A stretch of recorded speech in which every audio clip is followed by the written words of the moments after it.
John Farrell no longer the skipper in Boston. He was relieved of his duties.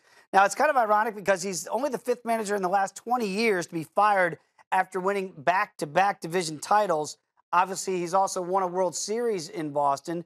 First of all, is this the right move by Boston? Did he have to go? And if it is the right move, can they compete next year and go back and win a third straight AL East crown? Well, first, I think this is definitely it's a tough business to be in as a major league manager, because you know as well as anybody, Dave, that if a manager loses, if the team loses, it's the manager's fault. If the team wins, manager doesn't get credit, the players do. Right. So, I think John Farrell did a great job. He did have two bad seasons there, but he won a World Series. He's won a couple AL East titles, which is a tough division.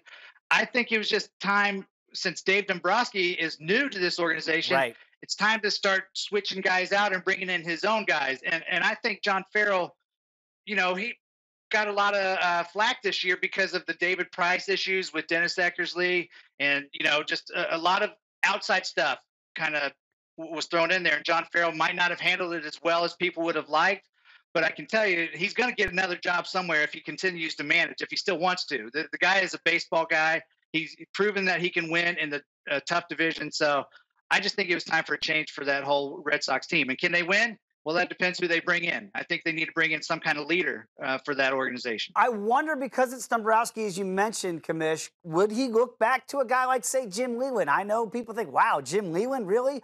Or a Brad Ausmus? Do you think he goes with somebody that he's familiar with from his Detroit days?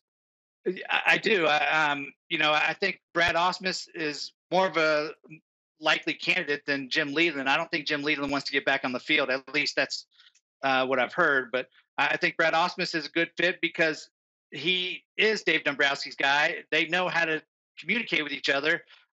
There's other guys out there. Alex Cora's name's been thrown out there a lot. Even the bench coach, Gary DiSarcina.